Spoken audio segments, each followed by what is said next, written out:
ಕಲಾಪ ಮತ್ತೆ ಶುರುವಾಯ್ತದೇನ್ಲ? ಹ್ಞೂ ಕಣೆ, ಇವತ್ತಿಂದ ಮತ್ತೆ ಶುರು. ನಾಗೇಂದ್ರನ್ ರಾಜೀನಾಮೆ ತಗೊಳಗಂಟ ರೆಸ್ಟ್ ಮಾಡೋದಿಲ್ಲ ಅಂತವ ಬಿಜೆಪಿ ಅವು ಕಂಕಣ ಕಟ್ಕೊಂಡು ನಿಂತ್ಬಿಟ್ಟವೆ. ಇನ್ನು ಒಂದ್ಸತಿ ನೋಡೋಣ ತಗೊಳ್ಳೆ. ಇವು ಇಲ್ಲಿ ಗಂಟ ಕಂಕಣ ಕಟ್ಕೊಂಡು ಕೈ ಹಾಕಿದ್ ಒಂದ್ ಕೆಲ್ಸನೂ ಮುಗಿಸಿಲ್ಲ, ಒಂದೇ ಪ್ರತಿಭಟನೆನೂ ತಡ ಮುಟ್ಸಿಲ್ಲ. ಈಗ ನಾಗೇಂದ್ರ ಗತಿ ಏನು ಮಾಡ್ತಾವೋ ನೋಡೋಣ ಬುಡ್ಲೆ. ಇಲ್ವಂತೆ ಕಣೆ, ಕಲಾಪ ನಡೆಯಕ್ಕೆ ಬಿಡಲ್ವಂತೆ. ಶುರು ಮಾಡ್ತಿದ್ದಂಗೆ ನಾಗೇಂದ್ರನ್ ರಾಜೀನಾಮೆ ಇಸ್ಕೊಂಡು ಆಮೇಲೆ ಕಲಾಪ ಮಾಡೋಣ ಅಂತ ಡಿಸೈಡ್ ಮಾಡುವಂತೆ. ಮಾನ್ಯ ಮುಖ್ಯಮಂತ್ರಿಗಳನ್ನ ಆಗ್ರಹ ಪಡಿಸ್ತೇನೆ, ಈ ವಿಚಾರವನ್ನ ಗಂಭೀರ ತೆಗೆದುಕೊಂಡು ನಾಗೇಂದ್ರ ಅವರನ್ನ ತತ್ಕ್ಷಣ ಸಚಿವ ಸಂಪುಟದಿಂದ ಕೈ ಬಿಡಬೇಕು. ಎಲ್ಲಿವರೆಗೂ ಅವ್ರ ವಿರುದ್ಧ ನಿರ್ದೋಷಿ ಅಂತೇಳಿ ತೀರ್ಮಾನ ಆಗೋದಿಲ್ಲ ನ್ಯಾಯಾಲಯದಲ್ಲಿ, ಅಲ್ಲಿಯವರೆಗೂ ಕೂಡ ಅವ್ರನ್ನ ಕ್ಯಾಬಿನೆಟ್ ಅಲ್ಲಿ ಇಟ್ಕೊಳ್ತಕ್ಕಂಥ ಪ್ರಶ್ನೆ ಇಲ್ಲ. ಭಾರತೀಯ ಜನತಾ ಪಾರ್ಟಿ ಇದ್ರ ನಾಳೆಯಿಂದ ನಾವು ಹೋರಾಟವನ್ನು ಕೂಡ ಪ್ರಾರಂಭ ಮಾಡ್ತಾ ಇದ್ದೇವೆ. ಸದನದಲ್ಲಿ ಈ ನಾಗೇಂದ್ರ ವಿಚಾರವಾಗಿ ನಾವು ಫಸ್ಟ್ ತಗೊಂತಾ ಇದ್ದೀರಿ, ಯಾಕಂದ್ರೆ ಇದೇ ಸದನದಲ್ಲಿ ಅವರನ್ನ ವಜಾ ಮಾಡಿತ್ತು, ಮತ್ತೆ ಅವರ ವಾಪಸ್ ತಗೊಂತಾ ಇದ್ದೀರಿ. ಅವಾಗ ತೆಗೆದಿದ್ಯಾಕೆ, ಇವಾಗ ತಗೊಂಡಿದ್ಯಾಕೆ? ಸರ್ಕಾರ ಉತ್ತರ ಕೊಡ್ಬೇಕು. ಅದಕ್ಕೋಸ್ಕರ ಸದನದಲ್ಲಿ ಒಳಗಡೆ ಹೋರಾಟವನ್ನ ನಾಳೆ ಮಾಡೋರಿದೆ. ಒಟ್ನಲ್ಲಿ ನಾಗೇಂದ್ರನ ಗಾಚಾರನೇ ಸರಿ ಇಲ್ಲ ಕಂಬುಳ್ಳ. ಇದನ್ನ ಹೆಂಗೆ ಕಾಪಾಡ್ಕೊಂತದ್ದು ಡಿಕೆ? ನಾ ಬೇರೆ ಕಾಣೆ ಕಣಪ್ಪ. ಏನೋ ಒಂದ್ ಮಾಡ್ಲಿ ಬಿಡ್ಲಾಣ. ನೋಡಿರ್ಲಿ, ನೈಸ್ ರೋಡಲ್ಲಿ ಟೋಲ್ ಕಟ್ಟಂಗಿಲ್ಲ, ಬೂತ್ ಕಿತ್ತಾಕ್ಬೇಕು ಅಂತವ ಕೋರ್ಟೆ ಆರ್ಡರ್ ಮಾಡಿದ್ರವೆ. ಸರ್ಕಾರದ JCB ತಕೊಂಡೋಗಿ ಟೋಲ್ ಬೂತ್ ಉಣಿಸ ಕೆಲಸ ಮಾಡಿಲ್ಲ.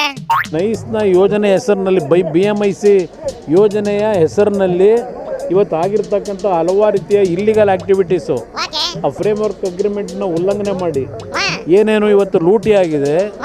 ಈ ಒಂದು BMIC ಯೋಜನೆ ಈ ಕರ್ನಾಟಕ ರಾಜ್ಯದ ಅತ್ಯಂತ ಒಂದು ದೊಡ್ಡ ಮಟ್ಟದ ಹಗರಣ ಅಂತ ಹೇಳಿ ಕೋರ್ಟ್ ಆದೇಶ ಕೊಟ್ಟಿದೆ. ನೈಸ್ ಅನ್ನೋದು ನೈಸ್ ಆಗಿ ಕರ್ನಾಟಕ ಜನತೆಯನ್ನ ಲೂಟಿ ಹೊಡೆದಂತ ಒಂದು ಸಂಸ್ಥೆ. ಅದು ಟೋಲ್ ಹೆಸರಲ್ಲಿ ಕೋಟ್ಯಾಂತರ ರೂಪಾಯಿ ಹಣ ಲೂಟಿ ಆಗಿದೆ. ಈಗ ಕೋರ್ಟ್ ಆದೇಶ ಬಂದಿದೆ, ಟೋಲ್ ನ ತೆಗೆದಾಕಿದ್ರೆ ಅಟ್ಲೀಸ್ಟ್ ಓಡಾಡುವಂತ ಬೆಂಗಳೂರು ಜನಕ್ಕೆ ಆ ಹೊರೆ ಆದ್ರೂ ಕಡಿಮೆ ಆಗ್ತದೆ. ಬೆಂಗಳೂರಿನ ಪುಟ್ಟಬಾಯತ್ ಎಲ್ಲ JCB ತರಿಸಿ ಕ್ಲೀನ್ ಮಾಡಿದವಕ್ಕೆ ಈ ನೈಸ್ ರೋಡಿನ ಬೂತು ಯಾವ ಲೆಕ್ಕನ್ಲ? ಇನ್ನು ಯಾರಪ್ಪಣೆ ಬೇಕು ಅಂತ ಕಾಯ್ತಾ ಕುಂತವಂತ್ಲೆ. ಬಡವ್ರನಾದ್ರೆ ಸೀದಾ ಕಿತ್ತು ಓಡಿಸ್ಬೋದಕ್ಕನೆ. ದುಡ್ಡು ಕಾಸು ಇರೋರಿಗೆ ತೊಂದರೆ ಕೊಡ್ಬೇಕು ಅಂದ್ರೆ ಸರ್ಕಾರಕ್ಕೂ ಹೊಟ್ಟೆ ಉರಿಯಲು ಹೇಳು. ನೋಡಿಲಿ, DK ಏನೋ ಕ್ರಮ ತಗಂತೀವಿ ಅಂತೈತಿ. ಕಾನೂನು ಏನ್ ಹೇಳ್ತದೋ ಕಾನೂನಂತೆ ನಾವೆಲ್ಲ ಸೇರಿ ಕೆಲಸ ಮಾಡ್ಬೇಕು. ಕಾನೂನು ಏನ್ ಹೇಳ್ತದೆ ಅದನ್ನ ಮಾಡ್ಬೇಕು. ಇದನ್ನ ಕಾಯ್ದು ನೋಡೋಣ ಬುಡ್ಲ. ಅಂದಂಗೆ ಮಹಿಳಾ ಮತ್ತು ಮಕ್ಕಳ ಖಾತೆ ಯಾರಿಗೆ ಕೊಡ್ತಾವಂತ್ಲ? ಇನ್ನು ಒಬ್ರು ಲೇಡೀಸ್ನು ಸಂಪುಟಕ್ಕೆ ಸೇರಿಸ್ಕೊಂಡಿಲ್ವಲ್ಲ? ಯಾರು ಸೇರಿಸ್ಕೊಂತವಂತ್ಲ? ಯಾವಾಗ ಸೇರಿಸ್ಕೊಂತವಂತ್ಲ? ಇಷ್ಟೊಂದು ಪ್ರಶ್ನೆ ಒಟ್ಟಿಗೆ ಕೇಳಿದ್ರೆ ಉತ್ತರ ಹೆಂಗಣ್ಣ ಕೊಡೋದು? ಅದೇ ಇದಕ್ಕೆಲ್ಲವ ಉತ್ತರ ಯಾರಿಗೂ ಗೊತ್ತಿಲ್ಲ ಕಣೆ. ಸುಮ್ಕೆ ನೀನ್ ಪ್ರಶ್ನೆ ಕೇಳ್ಕೊಂಡು ಓಡಾಡಬೇಕು ಅಷ್ಟೇ. ಪ್ರಶ್ನೆಗಳಿದ ಮೇಲೆ ಉತ್ತರಗಳು ಇರ್ಲೇಬೇಕು ನೈಸಿ. ಉತ್ತರ ಅವೇ ಕಣೆ, ಆದ್ರೆ ಉತ್ತರ ಕೊಡೋರ್ ದಿಕ್ಕಿಲ್ಲ ಅಷ್ಟೇ. ಬಿಡುವದ ಸದ್ಯಕ್ಕೆ ಮಹಿಳಾ ಮತ್ತು ಮಕ್ಕಳ ಖಾತೆಯ DKನೆ ಮಡಿಕೊಂಡೈತಿ. ಇವತ್ತಲ್ಲ ನಾಳೆ ಒಂದ್ ಮಹಿಳೆನ ಹುಡುಕಿ ಅದ್ರ ತಲೆ ಮೇಲೆ ಜವಾಬ್ದಾರಿ ಹೊರತವೆ ಅಷ್ಟೇ. ಆಗ್ಲಿಕ್ಕಂತ ಹೇಳ ಅದ್ನು ಕಾಯ್ದು ನೋಡೋಣ.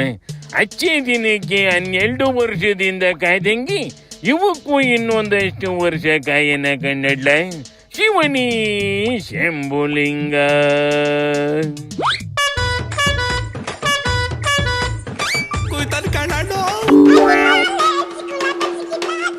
Oh